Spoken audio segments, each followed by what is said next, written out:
2022, upwards of 8 million Kenyans who are registered voters did not vote. So the question is, how can Parliament pretend to be representing those people and yet we do not know to which political formation they belong? And that's why we are saying that unless that bipartisan process is opened up to include external players, including the church, the student unions, the workers, the youth, the women, and everybody else, they cannot be allowed to proceed. And that is going to be the point of departure. That process can only be an extra-parliamentary process. In any case, we know that Parliament has never offered solutions to this country whenever we have wanted solutions. As a matter of fact, Parliament has on many occasions been an impediment to the country's progress. And therefore, the Parliament of Kenya cannot pretend to be an alpha or omega. We must open up those discussions to include everybody else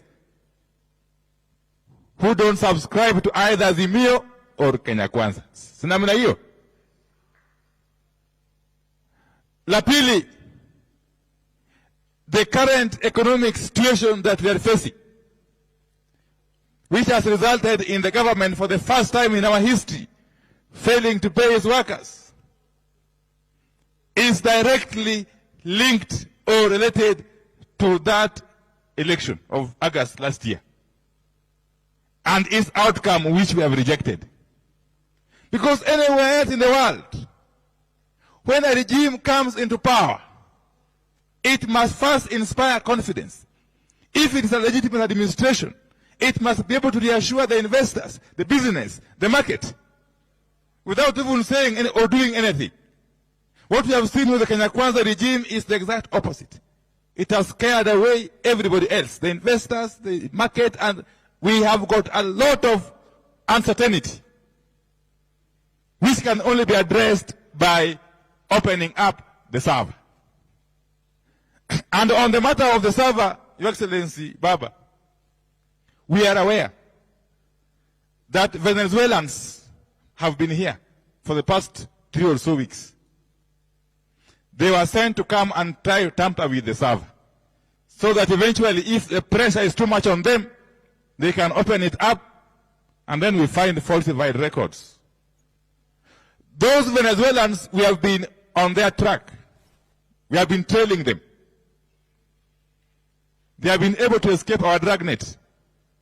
The last 2 weeks or so, they were staying in a hotel in Kalesho. When they realized we are on their tracks, they moved. They are on the run, but they are still in the country. We are also aware that they have had a meeting with a former CEO of IEBC. They have equally had a meeting with a former chairman of IEBC. So we want to caution them, wherever they are and their sponsors, that they are in our radar. And we cannot allow this country to move on unless and until we open up the server and get the true position. Wangapi makubaliana na mimi? Finally,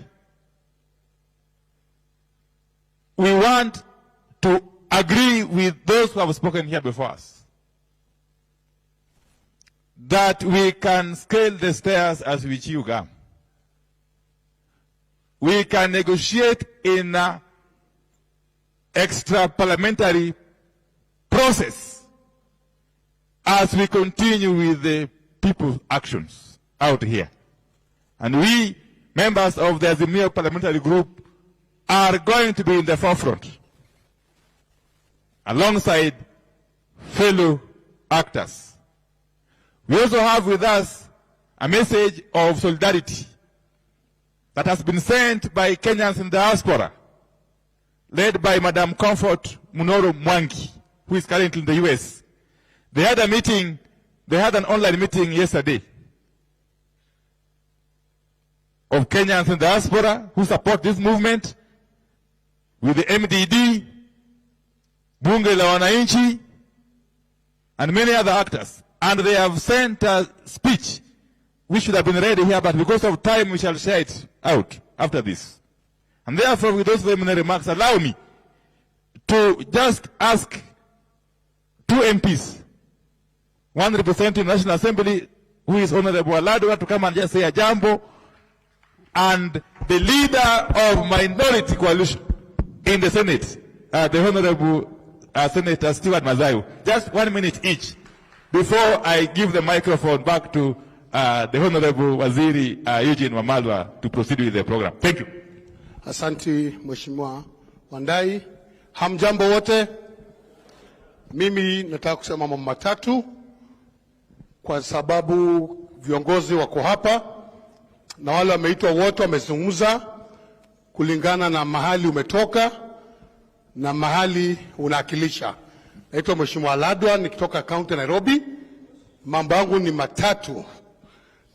My party leader, kwanza hii mambo ya kunegotiate na watu ambao hawajielewi, na nimesikia watu wameongea hapa na watu ambao hawajielewi waoni mbele.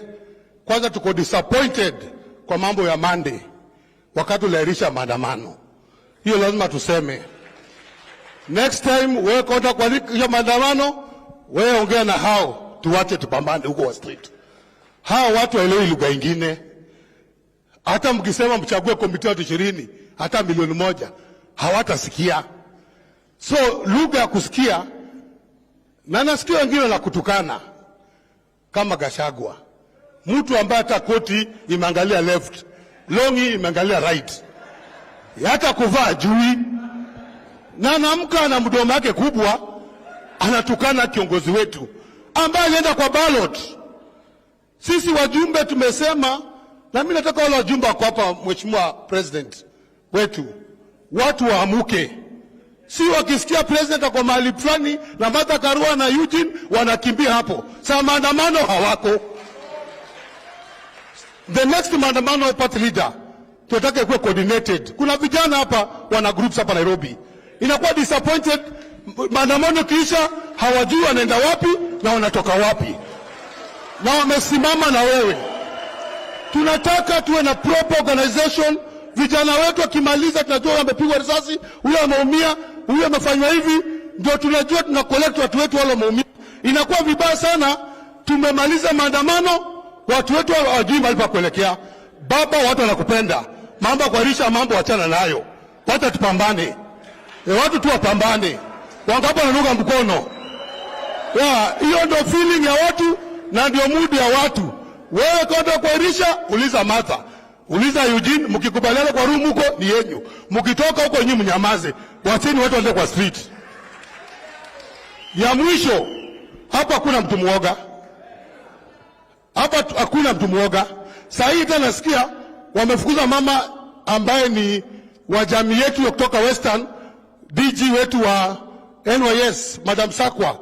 Mama Asha Juma amemfukuza kazi saa hii asubuhi kwa sababu alikataa kufanya mambo ya bili yake ya kufanya tendering. Wamefukuza huyo Muluya mama, na Waluya wako huko kubwa wako huko Kenya kwanza wamenyamaza. Na wao ni mama yetu Muluya amefukuzwa kutoka Vihiga County. Tunasema watufukuze wasitufukuze, tunangoja baba kwa president atuteue tena. Na sisi tunajua kwa Mwenyezi Mungu baba atafika mahali anataka kukua. Na mtu muoga hapa aende kwao. Asante. Baba, kuna wajumbe nikimaliza. Wajumbe wana heshima na adabu hata wa ODM. Sasa zile kwa mahali wanakuja kujipendekeza. Sasa maandamano wanajificha. Maandamano kisha wanakufuata. Kama ni maandamano, iwe maandamano.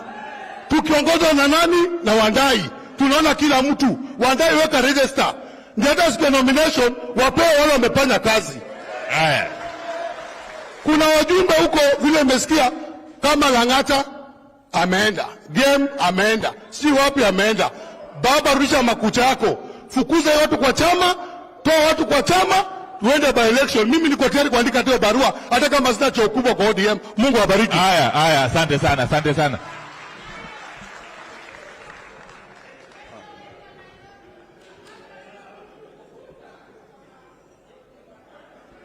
Wakenya hoye! Wakenya hoye!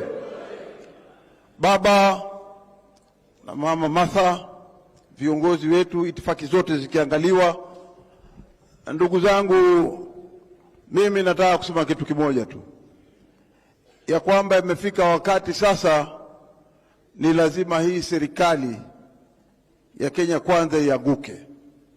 Hawana njia yoyote ya kufanya kisheria kuweza kuchukua yule mbunge mmoja ambaye sisi tuko naye pande hii, akiwa ni mbunge wa Jubilee, na Jubilee kama mnavyojua iko ndani ya Azimio. Hivi sasa wanaanza kuchukua watu wetu wakisema kwamba wanaweka kwao ili waweze kufanya lile jopo la wale